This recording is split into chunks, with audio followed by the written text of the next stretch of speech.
Assalamualaikum warahmatullahi wabarakatuh.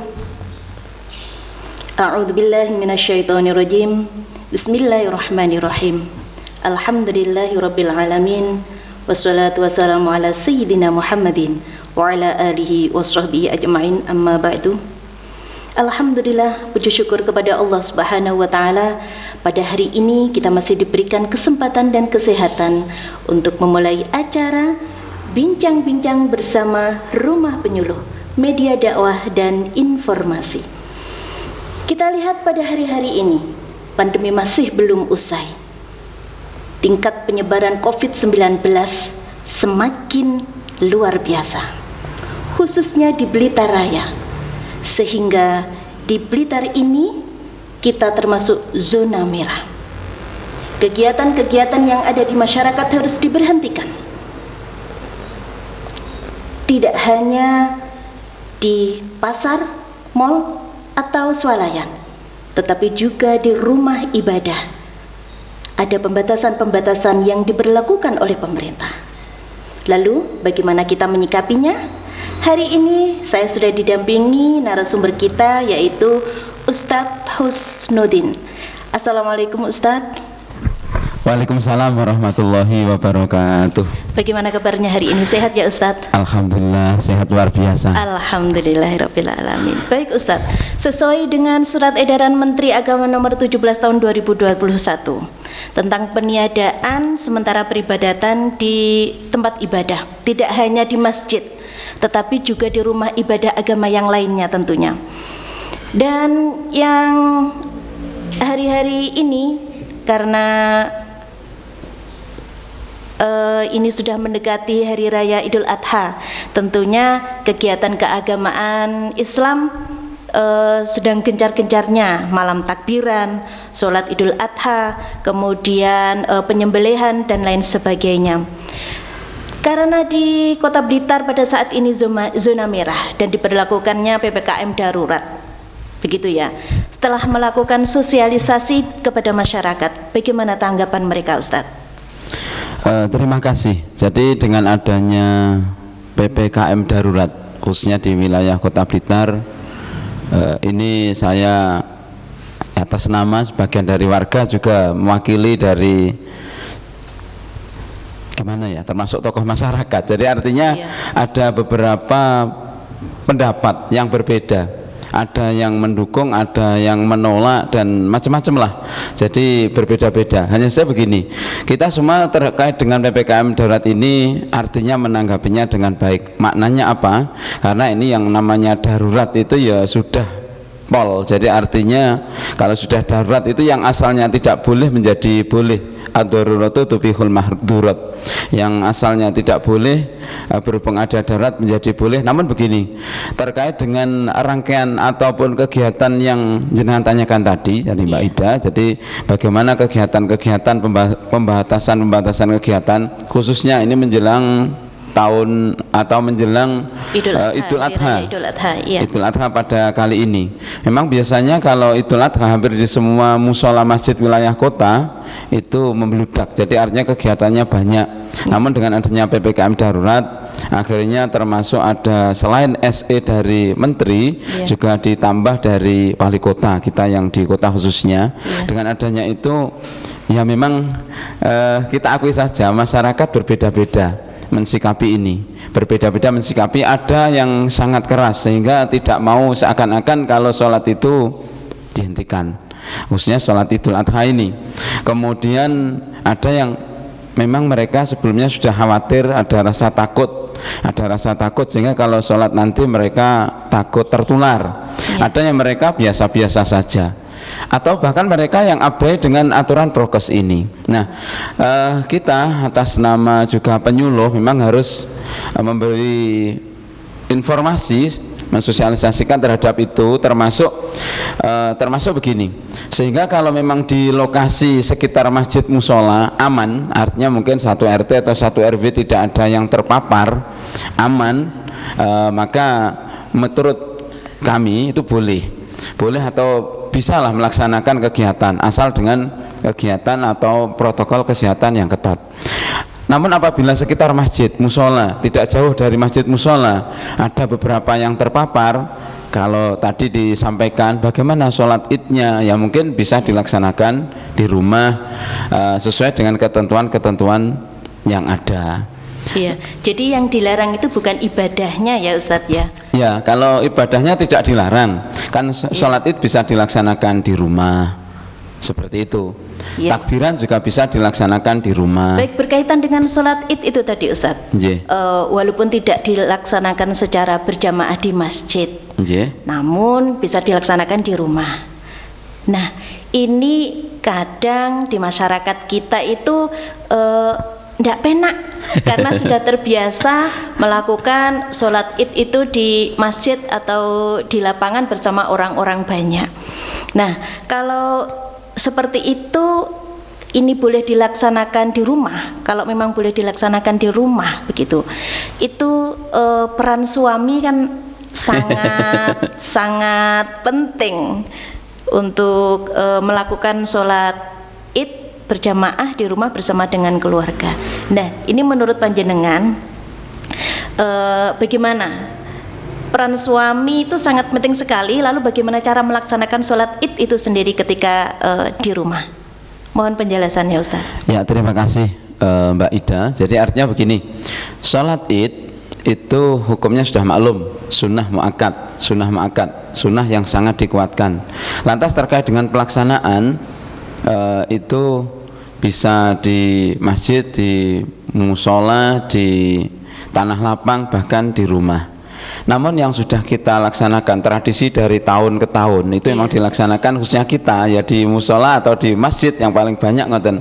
Dengan merubah ini loh, masyarakat banyak yang artinya mungkin enggan demenane ya pasti ke masjid, pasti ke musola, dan biasanya ada rentetan lainnya walaupun itu bukan kegiatan kita. Misal bar itu ada genduri, bar itu bagi yang cah remaja biasanya nggih niku mercon dan lain-lain, itu sudah membudaya, sehingga ketika dirubah di rumah ini butuh untuk memahamkan. Nah, terkait dengan pelaksanaan sholat id yang di rumah, insya Allah pelaksanaannya biasa. Maknanya apa? Kalau kita lihat pada kajian fikih, akol pelaksanaan sholat id itu kasunati zuhri. Maknanya sholat id itu seperti sholat sunnah zuhur, berarti 2 rakaat biasa. Berarti tinggal niatnya ya maklum, ya usolli sunnatan li idil adha, misalkan besok lusa rakaat ini makmuman seterusnya. Kemudian tidak ada tambahan takbir 7 kali di awal, tidak ada tambahan takbir 5 kali setelah takbir intikal pada rakaat kedua, itu sudah sah. Bahkan tidak ada khutbahnya. Nah, tapi sesuai pertanyaan panjenengan tadi, andaikan melaksanakan di rumah, ada suami, istri, anak, melaksanakan di rumah dan suaminya mampu ataupun yo sakjane yo kurang mampu, tapi saya rasa cuma baca khutbah saja tahu syarat rukunnya, saya rasa juga boleh. Namun andaikan terpaksa tidak ada khutbahnya, ini masih boleh. Berbeda dengan Jumat loh, berbeda dengan Jumat. Ini kita masih membahas pada pada sholat idnya. Jadi di rumah boleh, sendiri boleh, jamaah boleh, dan tidak ada khutbahnya pun insya Allah sementara kalau aqallu sholat id, minimal sholat id sudah boleh. Tapi kalau ingin akmal sholat id yang paling sempurna pelaksanaannya itu ya diawali setelah takbiratul ihram ditambah 7 kali takbiran. Dalam rakaat kedua setelah takbir intikal tambah 5. Lebih akmal tadi berarti ditambah dengan khutbah pertama dan khutbah kedua. Ini berbeda dengan Jumat. Nggih, niku ngoten. Jadi tidak jauh berbeda untuk melakukan sholat id di rumah dengan sholat-sholat seperti biasanya ya Ustadz? Ya, tidak jauh berbeda. Sehingga ketika sang suami misalkan kebetulan sudah punya buku khutbah, sekarang beli di mana-mana ada, atau mungkin browsing, atau mungkin nanti mudah sekali itu monggo. Tapi andaikan tidak, mah aku nggak wani khutbah petiku lek salah. Ya udah di rumah jamaah saja sama istri dan anaknya, saya rasa cukup itu. Saya rasa cukup. Sholat 2 rakaat. Nggih, salat 2 rakaat Niatnya jamaah, seperti itu niatnya tadi. usolli sunatan Nggih. liidil adha. Adha. Sudah cukup. Sudah Akol artinya sudah kesunahnya tadi sudah gugur. Sudah Dengan gugur. takbir 7 kali. Itu sudah termasuk akmal. Oh, Andai gitu. kan enggak takbir 7 dan 5 sudah minimal, sudah ada. Boleh, Sudah boleh. berarti gitu ya. Nggih. Boleh, seperti boleh. sholat sunnah biasa itu Nggih. boleh. Kalau hanya ada keterangan kalau memang sengaja meninggalkan takbirat hukumnya makruh, tapi kesunahnya sudah berhasil. Kesunan idnya sudah berhasil. Akal berarti minimal itu masih sudah boleh. Ya, berarti Kalau ingin akmal ya tambah 7 tadi ngaten. Nggih. iya.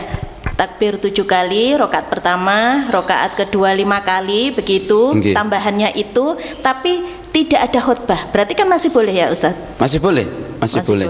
Nggih. Iya, berarti kan sholatnya seperti sholat biasa begitu aja. Nggih. Nggih, tanpa Dan itu ada insya Allah khutbah 5-7 itu menit juga selesai. boleh. Selesai Iya, di iya. rumah. Ya karena di masyarakat kita yaitu sudah berpuluh-puluh tahun ya kita melakukan sholat id itu selalu di masjid. Nah karena ada pandemi ini kita diharuskan untuk melakukan di rumah. Boleh melakukan di rumah. Boleh di rumah, Iya, boleh. iya. Untuk khutbah Ustadz, kan ini tadi kan di rumah nggih. Nggih. Di rumah hanya bersama dengan keluarga, anak, istri, ibu atau ayah begitu. Seandainya khutbah itu diganti dengan tausiah Ustadz, boleh tidak? Terima kasih. Nggih. Jadi memang masyarakat kita ya beda-beda. Iya. Ada yang mungkin satu keluarga memang orang pendidikan. Artinya dulu suami istrinya memang paling tidak SLTA atau bahkan sampai sarjana, atau memang dari keluarga yang pendidikan atau orang biasa, sehingga kalau orang berpendidikan maunya ya yang lebih lah.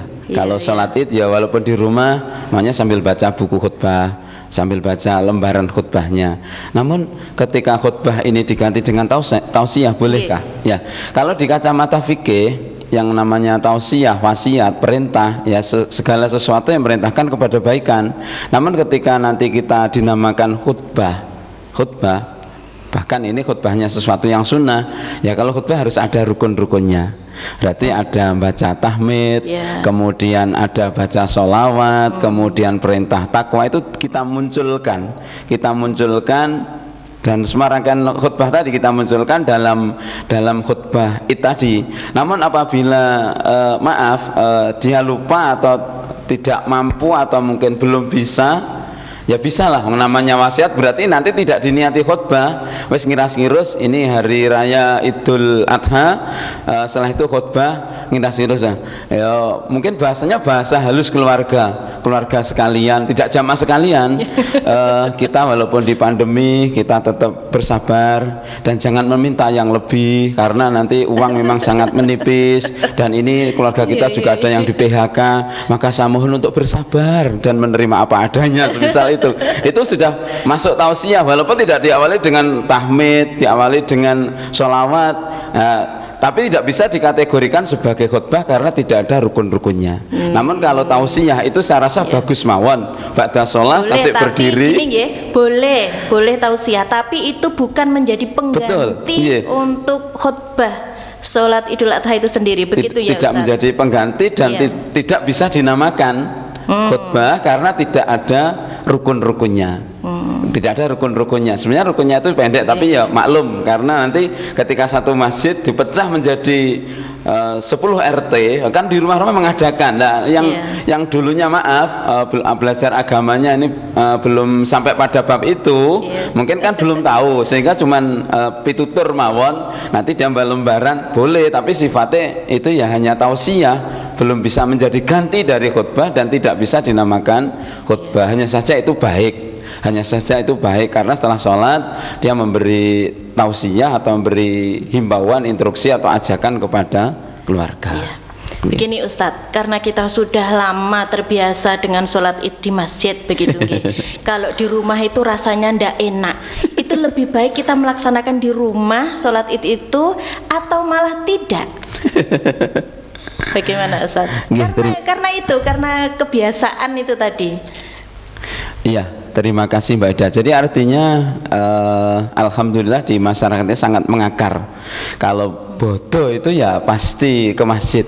Bahkan maaf, kalau hari raya itu masjid itu penuh kalau tidak pandemi seperti sampai bahkan di halamannya penuh kalau sampai tidak jalan. hari raya Kalau tidak hari raya ya mungkin 2-3 baris saja dan seterusnya, tapi hari raya seakan melebihi wajibnya. Nah sehingga ketika merubah ini loh, pemerintah juga butuh kita semua, artinya untuk memahamkan sehingga daripada nggak sholat id dan mereka menganggap sholat id penting, ini belum membicarakan wajib, ya sudahlah sholat id di rumah. Sholat di rumah daripada tidak sholat, daripada gitu tidak sholat. Yang kita menjadi beban ini kaifiahnya, caranya bagaimana? Kadang-kadang niatnya belum bisa. Nah ketika niat belum bisa ini yang menjadi PR panjenengan semua atau kita semua. Loh niatnya bagaimana? Saya itu belum mau sholat karena saya itu belum bisa niat. Padahal niat itu di dalam hati bagi yang paham. Mungkin lafal niat yang Arabnya itu yang bingung. Nah berarti mungkin kalau masih ada waktu, kalau hari ini hari tarwiyah masih ada waktu 2 hari untuk mensosialisasikan niat sholat id, mungkin di teman-teman ini di medsosnya atau niat sholat idul adha di share di Facebooknya itu, sehingga ini dakwah, sehingga dakwah agar mereka terbiasa lafal niatnya ini, kalau niatnya dalam hati, sehingga mereka yang mungkin nanti menghendaki sholat di rumah paling tidak tahu lafal niatnya, usolli sunnatil idul adha itu tahu lafalnya. Bahkan kalau untuk penolong saja ditambahi dengan tulisan latinnya itu juga nggak apa-apa, saya rasa demi untuk dakwah, saya rasa strateginya seperti itu. Memang kalau daripada mereka nggak melaksanakan ya iman-iman. Yang repotnya begini, aku gelem sholat id pokoknya yang masjid. Nah ini repot. Kalau kanan kirinya masjid itu banyak yang terpapar. Kalau kanan kirinya aman dan sholatnya itu mungkin tidak terlalu lama, ya mungkin masih bisa. Saya rasa itu. Jadi kalau kanan kiri masjid, sekitar masjid itu kurang aman, banyak terpapar, ya ini sholat sunat saja ya di rumah. Ya, berarti kan daripada tidak melakukan di rumah, iya lebih baik tetap masih melakukan di rumah, walaupun itu tidak di masjid, walaupun itu hanya di rumah. Ya Ustadz, kemudian perbedaannya sebenarnya apa sih dengan sholat Jumat dengan sholat id, itu perbedaannya apa Ustadz? Terima kasih. Jadi artinya gini, sholat Jumat itu hukumnya fardu ain lirrijal al-ahrar al-mutautinin. Jadi artinya bagi orang laki-laki yang dia itu di rumah mukim, bukan bepergian, dan mereka tidak menjadi musafir dan seterusnya, syarat-syarat itu. Orang laki-laki yang di rumah tidak menjadi musafir hukumnya fardu ain. Kemudian kalau id ini hukumnya sunnah muakkad. Ada beberapa perbedaan. Kalau sholat Jumat dengan khutbah itu tidak bisa dipisahkan. Makanya kalau kita telaah yang lebih dalam, zuhur 4 rakaat, Jumat 2 rakaat. Jumat 2 rakaat, kemudian khutbah itu ada khutbah pertama dan khutbah kedua. Sempurnanya orang yang Jumatan itu mendengarkan khutbah pertama dan kedua. Seakan ketika ada orang yang datang di tempat Jumat dan tidak mendengarkan khutbah, maka nun sewu, khutbah Jumatannya belum sempurna. Belum sempurna. Sah. Nyampe masjid pas komat. Itu masalah untuk anak-anak yang muda itu seperti itu. Engko budale keri-keri ya aja. Termasuk teman saya dulu di pondok. Maaf, ngapun terus terang mawon, karena ketika khutbah mereka masih lari mandi. Itu ada, beneran. Tapi itu dulu, cah pondok sekarang ini bagus-bagus ini. Yang dulu sebetulnya ada. Jadi mohon maaf, itu tidak untuk ditiru ya. Itu ada seperti itu. Jadi kalau Jumatan dengan khutbahnya itu hal yang sangat mutalaziman, tidak bisa dipisahkan. Kalau id memang dilaksanakan jamaah lebih baik. Sendiri furoda tidak masalah. Sehingga ketika sholat itu sendiri la yuf'alu, tidak dilaksanakan di situ khutbah. Berarti sholat id sunnah muakkad tanpa khutbah sudah bisa. Jumatan sendiri tidak mungkin bisa. Jumatan syaratnya harus jamaah. Hanya saja jumlah jamaah ulama terjadi khilaf, perbedaan ulama. Kalau Imam Syafi'i mengatakan minimal ya 40, tapi pendapat yang lain beda. Yang jelas Jumatan harus jamaah. Kalau id andaikan nggak jamaah sudah boleh. Id terpaksa tidak khutbah nggak apa-apa, karena juga bisa dikatakan yusannu furoda. Sholat id bisa dilaksanakan dengan sendiri-sendiri. Itu bedanya antara Jumatan dan id. Kalau sesudah dan sebelumnya sudah maklum. Kalau Jumat itu khutbah dulu lantas sholat, kalau Id sholat dulu lantas khutbah, niku sudah maklum. Tapi kaitan hukum yang di dalamnya itu sangat luar biasa. Sehingga ketika memang nanti ya mudah-mudahan tidak terjadi, itu sangat sudah luar biasa terjadi COVID itu di suatu tempat, dan di sekitar masjid memang sudah banyak yang terpapar, terpaksa tidak Jumatan, itu ilatnya adalah udurnya adalah karena kasratul mardo, jadi banyak orang yang sakit bahkan dinamakan wabah, itu boleh. Tapi kalau sekitar masjid itu masih aman, saya rasa kalau Jumatan ya tetap dilaksanakan. Tapi kalau sudah seperti masalah ini, masalah Id itu lebih ringan karena sunnah. Artinya kalau memang pemerintah sangat mengurangi mobilitas, sangat mengurangi terkait dengan adanya kerumunan, sholat Id bisa sendiri aja ya, di rumah aja. Nah itu enggak masalah. Tapi kalau Jumatan saya rasa kalau belum parah tetap dilaksanakan. Tetap dilaksanakan di masjid. Tapi kalau sudah parah, bagaimana lagi, namanya itu sudah udzur yang sangat luar biasa. Boleh. Gini Ustaz, kalau sholat Jumat itu dilakukan di rumah, seperti sholat Id itu tadi, boleh tidak Ustaz? Terima kasih, pertanyaan yang luar biasa. Sholat Id bisa dilaksanakan di rumah, bahkan sholat Id bisa dengan tanpa khutbah. Tapi kalau Jumatan tidak bisa di rumah. Orang yang ada walaupun kalau pendapat Imam Syafi'i itu kan 40 ya. Kalau kita pindah imam gitu. Ya ada.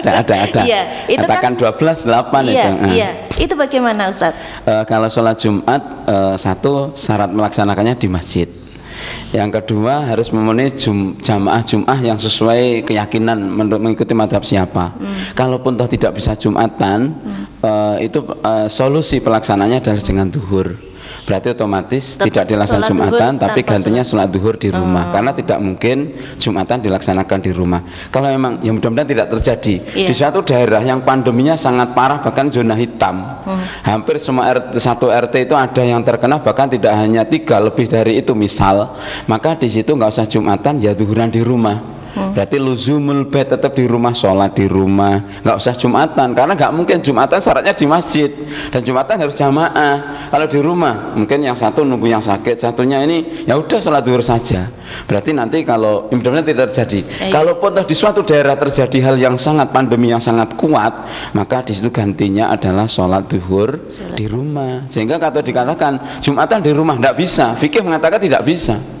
Jadi gantinya sudah ada solusinya, zuhuran di rumah walaupun hari Jumat saat duhur, karena pasti tidak terpenuhi satu tempatnya rumah.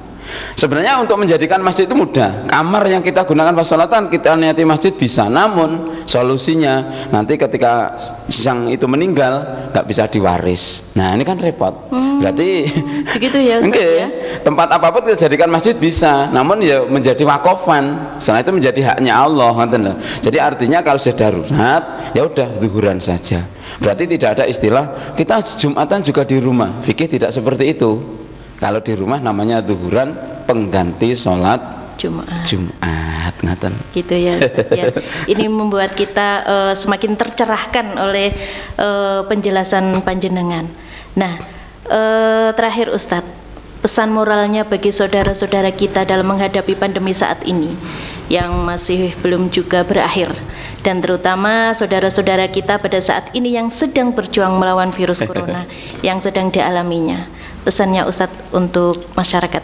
Mbak Ida. Jadi artinya ya Allah, kita semua ini dalam kondisi yang seperti ini, pandemi, bahkan semuanya kena dampak. Entah itu dampak yang langsung, tidak langsung, semuanya kena dampak. Dari sisi mereka yang ngelola wisata kena dampak, yang ngelola sekolah, lembaga kena dampak. Mungkin di antara teman-teman penyuluh rata-rata kan sorenya juga guru ngaji kena dampak, TPQ Madinya juga libur. Di pedagang sekitar kita kena dampak semua. Semuanya kena dampak, berarti satu, kita saling menguatkan. Kita saling menguatkan satu sama lain, baik dari sisi dohir maupun batin. Dalam sisi dohir berarti maaf mereka yang mempunyai kelebihan, ya nun sewu, ya harus meluangkan sebagian hartanya untuk mereka yang sangat terdampak, khususnya seperti itu. Seperti itu. Jadi secara fisik, secara dohir kita bantu supaya mereka yang kuat-kuat ekonominya. Untuk yang mereka yang terdampak dalam sisi yang lain, semisal kegiatan-kegiatan, ya memang pripun nggih repot seperti ini. Jadi artinya kita berupaya berusaha saling menguatkan, artinya saling nopo lah. Jadi kalau kita perlu hutang untuk mengembangkan usaha kita, mempertahankan hidup usaha kita, ya terpaksa hutang. Yang dihutangi adalah juga mau. Kemudian dalam sisi batin kita upaya istighosah kita galakkan, kemudian doa-doa kita galakkan, doa bersama melalui online dan seterusnya, ataupun yang lain-lain kita laksanakan, berarti secara mental itu. Kemudian termasuk anak-anak kita, keluarga kita juga kita kuatkan. Kadang dengan dampaknya pandemi seperti ini, kadang ada yang rumah tangganya agak goyang, kemudian terjadi perceraian. Artinya kita pahamkan melalui kegiatan-kegiatan seperti ini, walaupun secara online, agar semuanya saling menguatkan. Istri menguatkan suami, suami menguatkan istri, guru menguatkan kepala sekolah, karyawan menguatkan pimpinannya, dan seterusnya, juga dibarengi dengan doa. Tidak ada usaha kita selain secara batin doa dan ikhtiar yang lain. Berarti kita kalau musim seperti ini, pandemi yang belum tuntas ini, tidak lain kita pasti mendoakan, kemudian berupaya dengan sekemampuan kita, jangan kita malah putus asa. Memang pada minggu-minggu ini maaf, lonjakannya juga cukup tinggi, dan bahkan tidak karena COVID pun juga maaf, di sekitar kita Blitar Raya, di desa-desa, di kelurahan juga beberapa orang meninggal, tidak karena COVID juga. Jadi artinya entah karena musim pancaroba atau apa, berarti kita harus saling menguatkan di antara satu sama yang lain, tidak saling menyalahkan. Maaf, sebagai rakyat jangan selalu menyalahkan pemerintah. Pemerintah sudah berupaya dengan berbagai, termasuk dari tenaga medis macam-macam, dan upaya vaksin, namun juga vaksin banyak yang berhasil, namun ada sedikit ada yang kurang pas karena tubuh seseorang yang satu sama tidak sama. Jangan saling menyalahkan. Kalau kita di situasi yang seperti ini saling menyalahkan, saya rasa ini malah kurang pas.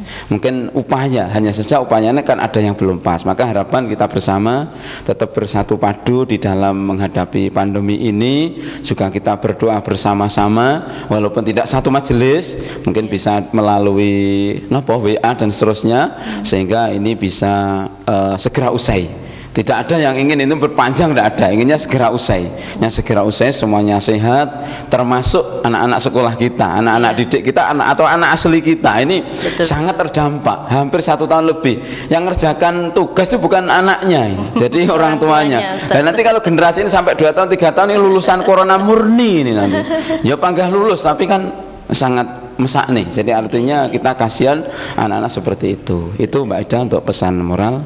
Saya rasa dari saya cukup, mohon maaf mulai awal sampai akhir. Terima kasih Ustadz atas penjelasannya pada tema pagi hari ini. Terima kasih telah memberikan penjelasan untuk kita masyarakat Kota Blitar.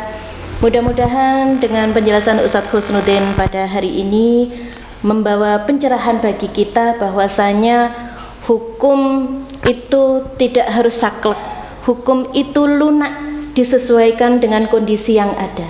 Jika itu memang ada darurat, jika memang itu ada sesuatu hal yang menghalangi untuk melakukan itu, boleh untuk melakukan yang lainnya. Contohnya sholat id tidak harus dilaksanakan di masjid, tapi bisa dilaksanakan di rumah.